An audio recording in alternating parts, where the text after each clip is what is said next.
تبوک کی فتح کی خبر عرب میں پھیلی تو سارے ملک میں خوشی کے نعرے بلند ہوئے۔ مکہ معظمہ کے مسلمانوں نے بڑے جوش سے اس خوشخبری کا استقبال کیا۔ بنو کلاب، بنو حوازن اور بنو ثقیف کے بہادروں نے ہتھیار سجائے اور مدینہ کی طرف چل نکلے۔ اہل مکہ کے سردار سہیل بن عمر، اکرمہ بن ابو جہل اور حارث بن حشام بھی ان کے ساتھ شامل تھے۔ ان کے مدینہ پہنچنے پر حضرت خلیفہ اول اور دوسرے مسلمان بہت خوش ہوئے۔ حضرت ابو بکر صدیق رضی اللہ عنہ نے ان مجاہدوں کو 3 حصوں میں منقسم کیا۔ ایک حصہ کے سردار عمر بن عاص، دوسرے کے حضرت خالد بن ولید اور تیسرے کے حضرت ابو عبیدہ مقرر ہوئے۔ حضرت ابو عبیدہ کو شام اور فلسطین کے لشکروں پر امیر مقرر کیا گیا۔ حضرت خالد بن ولید کو عراق کی طرف، حضرت عمر بن العاص کو فلسطین کی طرف اور حضرت ابو عبیدہ کو شام کی طرف بڑھنے کا حکم ملا۔ چنانچہ یہ تینوں اپنی اپنی منزل کی طرف روانہ ہو گئے۔ ان مجاہدین کی روانگی کی خبر ہرقل کیسر روم کو بھی مل چکی تھی۔ اس نے 1 لاکھ فوج کو سامان حرب سے لیس کیا اور عربی سرحد کی طرف کوچ کا حکم دیا۔ اس رومی لشکر کا سپہ سالار روبیس کو مقرر کیا گیا۔ روبیس بڑا بہادر، تجربہ کار اور تندخو جوان تھا اور کئی معرکوں میں فتح مند ہو کر شہرت حاصل کر چکا تھا۔ شہنشاہ روم کو اس پر بڑا ناز تھا اور اسے یقین تھا کہ روبیس عربی دستوں کو نابود کیے بغیر واپس نہیں آئے گا۔ عمر بن عاص رضی اللہ عنہ نے سعید بن خالد کو اپنا علمبردار مقرر کیا۔ مقدمۃ الجیش کے افسر سہیل بن عمر، حارث بن حشام اور اکرمہ بن ابو جہل مقرر ہوئے اور صحرائے عرب کو طے کرتے ہوئے فلسطین میں داخل ہوئے۔ سفر دشوار تھا، گھوڑے اور اونٹ کمزور تھے۔ فلسطین کے شاداب علاقہ میں اونٹ اور گھوڑوں کو چرنے کے لیے چھوڑ دیا گیا۔ انہی دنوں عامر بن عدی شام سے واپس آ رہا تھا۔ اسے ہرقل کی فوجی سرگرمیوں کا علم تھا۔ جب وہ عمر بن عاص سے ملا تو اس نے روبیس کے لشکر کی روانگی کا ذکر کیا۔ عمر بن عاص رضی اللہ عنہ نے اپنے سرداروں سے مشورہ کیا۔ بعض نے رائے دی کہ اتنے بڑے لشکر سے مقابلہ آسان نہیں، ہمیں اپنی سرحد پر واپس جانا چاہیے۔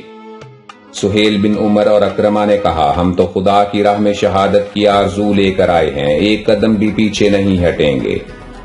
عبداللہ بن عمر رضی اللہ عنہ نے کہا کہ خدا کی راہ میں بڑھ کر ہٹنا بزدلی ہے، ہم تو اپنے کفن سر سے باندھ کر آئے ہیں، آگے ہی بڑھیں گے، ہماری جانیں جہاد کے لیے وقف ہیں۔ جسے اپنی جان عزیز ہے وہ بے شک واپس چلا جائے اور ہمیں ایسی بات نہ سنائے۔ عمر بن عاص رضی اللہ عنہ نے 1000 جوان منتخب کیے اور انہیں عبداللہ بن عمر کے ماتحت کیا اور حکم دیا کہ دشمن کی خبر لائیں۔ اگر دشمن سے مقابلہ ہو جائے تو خدا کا نام لے کر لڑائی شروع کر دیں اور ہمیں اطلاع بھیج دیں۔ عبداللہ بن عمر رضی اللہ عنہ اپنے ہمراہیوں کے ساتھ 1 دن اور 1 رات بڑھتے گئے۔ دوسری صبح ہوئی تو یہ مجاہد سستانے کے لیے ٹھہر گئے۔ ادھر یہ گھوڑوں سے اترے، ادھر سامنے سے غبار کے بادل اٹھے اور دشمن کے گھوڑوں کی ٹاپوں سے ایک شور مچ گیا۔ عبداللہ بن عمر رضی اللہ عنہ نے مجاہدین سے کہا، میرے ساتھیو، عرب کے بہادروں، اسلام کے مجاہدوں، امتحان کی گھڑی آن پہنچی ہے۔ خدا کی راہ میں اپنی بہادری اور ہمت کے جوہر دکھاؤ، دشمن کی کثرت سے نہ گھبراؤ، خدا سے مدد چاہو، سیسا پلائی دیوار بن جاؤ اور وہ کچھ کر دکھاؤ جس کے لیے تم اس میدان میں آئے ہو۔ میرے بہادر و اسلام پر قربان ہو جاؤ، خدا اور اس کے رسول صلی اللہ علیہ وسلم کو راضی کر لو، بہشت کی راہ تلوار کی دھار پر سے ہو کر جاتی ہے۔ عرب اور اسلام کا نام روشن کرو، دنیا کو دکھا دو کہ مجاہد کے بازوؤں میں کتنا دم ہے۔ یہ دشمن کی مکمل فوج نہیں ہے بلکہ اس کا ہر اول دستہ ہے، اس کو جمنے کا موقع نہ دو، بازوں کی طرح جھپٹو اور اس کبوتروں کے جھنڈ کو دبوچ لو۔ اس تقریر سے مجاہدین کا جوش اتنا بڑھا کہ سہیل بن عمر، حارث بن حشام اور اکرمہ بن ابو جہل نے گھوڑوں کی باگیں اٹھائیں۔ نعرہ تکبیر بلند ہوا اور 1000 مجاہد یکلک دشمن پر جا پڑے۔ زندگی تڑپ اٹھی، موت گھبرائی، تلوار چلنے لگی، خون بہنے لگا۔ وہ دائیں بائیں آگے پیچھے مارتے للکارتے بڑھتے چلے گئے۔ دشمن اس حملہ سے گھبرا گیا، مگر مجاہدوں کی تعداد پر نظر پڑی تو ڈٹ گیا کہ چند گنتی کے سپاہی ہیں، کب تک لڑیں گے، ابھی گر جائیں گے اور ہماری تلواروں کا لقمہ بنیں گے۔ حضرت عبداللہ بن عمر رضی اللہ عنہ نے ایسا حملہ کیا کہ دشمن کو کاٹتے گراتے راستہ صاف کرتے عقب میں جا پہنچے۔ رومی سردار پر نظر پڑی، بڑا کڑیل جوان تھا، زور اور ہمت میں شیر تھا، ہتھیاروں کے کلا میں بیٹھا تھا، چاروں طرف جاں نثار تھے۔ مگر عبداللہ رضی اللہ عنہ پر اس کی عظمت کا اثر نہ ہوا. وہ بڑھے اور دشمن کو للکارا اور جھپٹ کر نیزہ مارا. رومی سردار پر کچھ اثر نہ ہوا. اس نے بھی نیزے کا بھرپور وار کیا. عبداللہ بن عمر رضی اللہ عنہ نے ایسی سبک دستی سے تلوار چلائی کہ نیزہ کٹ گیا. پھر بڑھ کر تلوار کا ایسا وار کیا کہ رومی 2 ٹکڑے ہو کر گر پڑا. عبداللہ بن عمر رضی اللہ عنہ نے نعرہ تکبیر بلند کیا. اس کے ساتھ ہی سب مجاہدین کی زبان سے نعرہ تکبیر بلند ہوا اور مجاہدین کے بازو مشین کی طرح حرکت میں آ گئے. سردار مر چکا تھا، اب لشکر بے سر تھا. اسلامی تلوار دشمن کی بوٹیاں اڑانے لگی. نصرت الہی کا نزول ہوا اور دشمن اپنی کثرت کے باوجود مغلوب ہو گیا. جدھر کو منہ اٹھا جان بچانے کو دوڑا. عبداللہ بن عمر رضی اللہ عنہ موت کے فرشتہ کی طرح ان کے پیچھے لگ گئے. میدان صاف ہو چکا تھا. مجاہدین جمع ہوئے، ایک دوسرے کو فتح کی مبارکباد دینے لگے. مگر عبداللہ بن عمر رضی اللہ عنہ کو نہ پا کر غم زدہ ہو گئے. وہ اسی فکر میں تھے کہ عبداللہ بن عمر فاتحانہ واپس آتے دکھائی دیے. سب نے بڑھ کر انہیں مبارکباد پیش کی اور فاتحانہ نعرہ لگایا جس سے فضا گونج اٹھی. عبداللہ بن عمر رضی اللہ عنہ اپنے ساتھیوں سے مل کر خوش ہوئے، خدا کا شکر ادا کیا. اس جنگ میں صرف 7 مجاہدین نے جام شہادت نوش کیا. سب نے مل کر شہداء کی نماز جنازہ ادا کی اور انہیں پورے احترام کے ساتھ قبروں میں اتار دیا. یہ خوش قسمت شہداء تھے جنہوں نے اپنے خون سے بہشت کے راستے پر سرخی بچھائی اور اسلام کا نام بلند کر کے خدا اور رسول کو خوشنود کیا تھا. حضرت عبداللہ بن عمر نے عمر بن عاص کو فتح کا مبارک نام لکھ بھیجا. پھر قیدی رومیوں سے بات چیت کی تو معلوم ہوا کہ 1 لاکھ کا لشکر عظیم آ رہا ہے جس کی منزل پورے عرب کی تسخیر اور اسلام کی تذلیل ہے. یہ 10,000 کا لشکر اس بڑے لشکر کا ہر اول دستہ تھا. رات کی سیاہی نے اپنا بستر لپیٹا. صبح مسکراتی ہوئی سامنے آئی. مجاہدین نے نماز فجر ادا کی. خدا کے حضور نصرت و فتح کی دعا کا نذرانہ پیش کیا. ہتھیار لگائے، سامان اونٹوں پر لادا، خود گھوڑوں پر سوار ہوئے، باغیں اٹھائیں. دشمن سے بڑھ کر ملنے کے لیے روانہ ہوئے. ابھی تھوڑی ہی دور گئے تھے کہ غبار نے دشمن کی آمد کی اطلاع دی. اسلامی لشکر وہیں ٹھہر گیا. عمر بن عاص نے صفیں درست کی. دائیں بازو پر ضحاک بن سفیان کو مقرر کیا. بائیں بازو پر اپنے نوجوان بھتیجے سعید بن خالد کو افسر بنایا اور خود بہادر مجاہدین کے ساتھ قلب کو محفوظ کیا. روبیس بھی 1 لاکھ کے لشکر جرار کے ساتھ سامنے آ کر اترا. اپنی فوج کی آگے پیچھے 3 صفیں ترتیب دی. خود قلب سنبھالا اور حکم دیا کہ کوئی شخص حرکت نہ کرے بلکہ ہر سپاہی اپنی جگہ پر جمع کھڑا رہے. دراصل اس کا مقصد عربی طریقے جنگ کو دیکھنا اور اس کا توڑ سوچنا تھا. دونوں فوجیں کچھ دیر آمنے سامنے کھڑی رہیں. سعید بن خالد رضی اللہ عنہ کے جوش میں ایک لہر آئی. انہوں نے عمر بن عاص رضی اللہ عنہ سے التجا کی کہ اگر اجازت ہو تو رومی لشکر کو ذرا ہلا دوں. عمر بن عاص رضی اللہ عنہ نے اجازت دی اور کہا کہ ذرا انہیں عرب کی شجاعت اور اسلامی جرت و بہادری کا نمونہ دکھاؤ. حکم کی دیر تھی کہ سعید رضی اللہ عنہ نے گھوڑے کو ایڑ لگائی اور میدان میں بڑھ کر کھڑا ہو گیا اور للکارا کہ رومیوں آؤ، بہادری کے جوہر دکھاؤ، ایک مجاہد کے ہاتھ آزماؤ. رومیوں نے اس کی للکار سنی مگر کوئی مقابلہ کے لیے نہ نکلا بلکہ ان کی آہن پوش صفیں بے حرکت رہیں. وہ لوہے کی دیوار کی طرح ساکن اور خاموش تھے. سعید رضی اللہ عنہ جھنجلا گئے اور رومی لشکر کے دائیں بازو پر حملہ کر دیا. گھوڑا شاید مجاہد سے بھی زیادہ بےتاب تھا.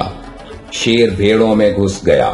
دائیں بائیں آگے پیچھے تلوار چلاتا، دشمن کی بوٹیاں اڑاتا، للکارتا، پکارتا، سواروں کو گراتا. پہلی صف کو چیرتا، دوسری صف پر حملہ آور ہوا. دشمن کی تلواریں، نیزے، برچھیاں ابھرتی مگر مجاہد دشمن کو کاٹتا، نیچا دکھاتا، گھوڑے کو کوداتا. یہ صف بھی چیر گیا. اب تیسری صف سے مقابلہ تھا. پچھلی صفوں کے دشمنوں نے پیچھے سے حملہ کیا. اگلی صف کے سوار سامنے سے حملہ آور ہوئے. مجاہد زخموں سے چور چور ہو گیا. سارے جسم پر گلاب کے پھول نثار ہو رہے تھے. وہ بے بس ہو گیا اور خون کے دریا میں تیر کر جنت الفردوس میں جا پہنچا. سعید رضی اللہ عنہ کی شہادت سے اسلامی لشکر مغموم ہوا. عمر بن عاص کو خاص طور پر دکھ ہوا مگر اس نے کہا سعید نے شہادت پائی تو کیا ہوا. سینکڑوں دشمنوں کا صفایا کیا. اسلام پر نثار ہوا. خدا اور اس کے رسول کی خوشنودی حاصل کر لی. ہمیشہ کی زندگی پائی. آؤ ہم سب سعید رضی اللہ عنہ کی راہ پر چلیں. بہشت بری ہمارا منتظر ہے۔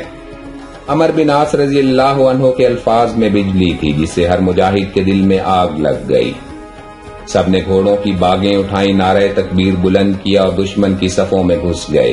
ٹڈی دل افواج شام میں کھلبلی مچا دی۔ شب سیاہ میں جگنو چمکے اور چمکتے ہی گئے۔ ضحاک بن سفیان، حارث بن حشام، عبداللہ بن عمر، اکرمہ بن جہل، معاذ بن جبل، سیف بن عبادہ، سالم بن عبیدہ اور دوسرے مجاہدین نے تلوار کے وہ ہاتھ دکھائے کہ دشمن دنگ رہ گیا۔ دائیں بائیں آگے پیچھے دشمنوں کے سر کٹ کٹ کر اس طرح گر رہے تھے جس طرح ناریل کے درختوں سے ناریل گر رہے ہوں۔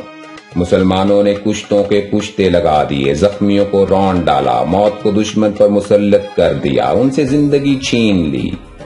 10,000 لقمہ اجل بنے، باقیوں نے بھاگ کر جان بچائی۔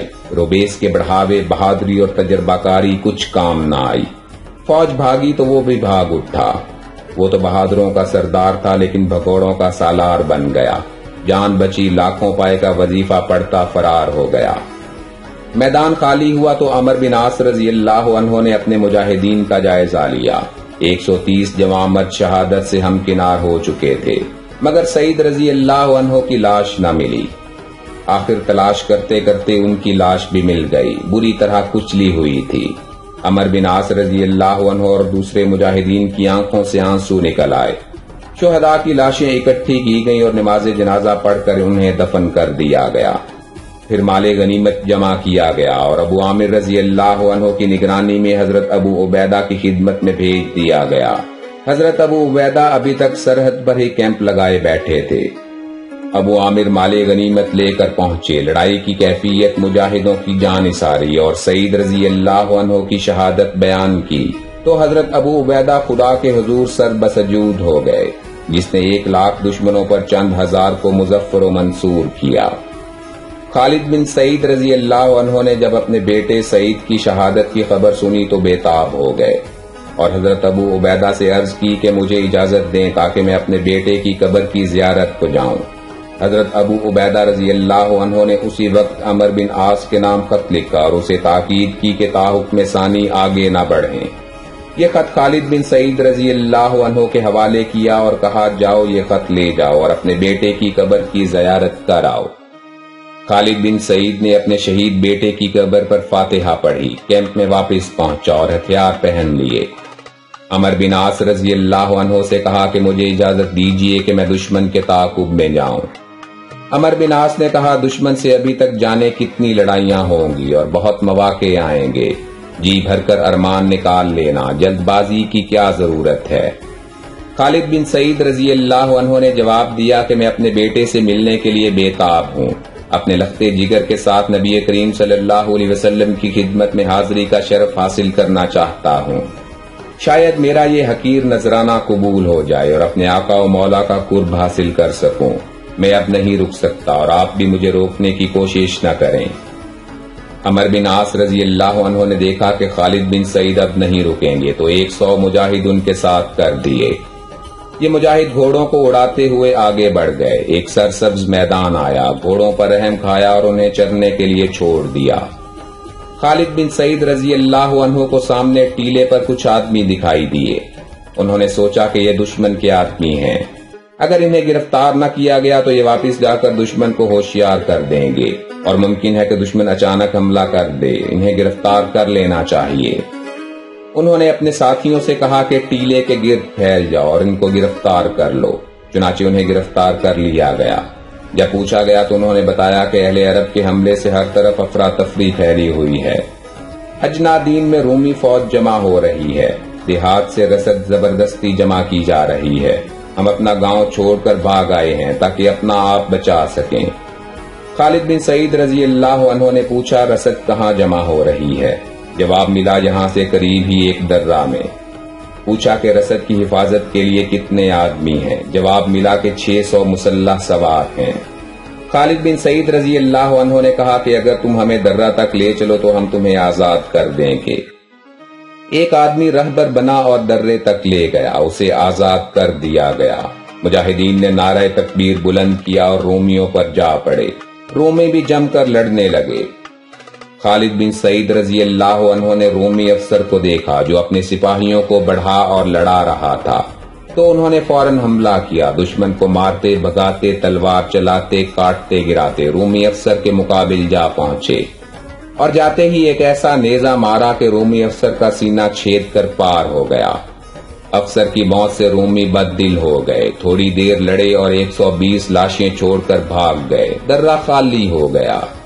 خالد بن سعید رضی اللہ عنہ نے رسد کے اونٹ ہانکے اور اسلامی کیمپ میں لے آئے۔ اس فتح پر سب نے خوشی منائی اور خالد بن سعید کو مبارکباد دی گئی۔ مشہور اسلامی جنگوں پر سیریز کی مزید ویڈیوز دیکھنے کے لیے ہمارے چینل ہسٹورک انفو کو سبسکرائب کر لیں اور ہر لمحہ باخبر رہنے کے لیے گھنٹی کے نشان کو دبا دیں۔ زندگی رہی تو جلد ہی دوبارہ ملاقات ہوگی۔ اپنا بھرپور خیال رکھیے گا۔ اللہ حافظ۔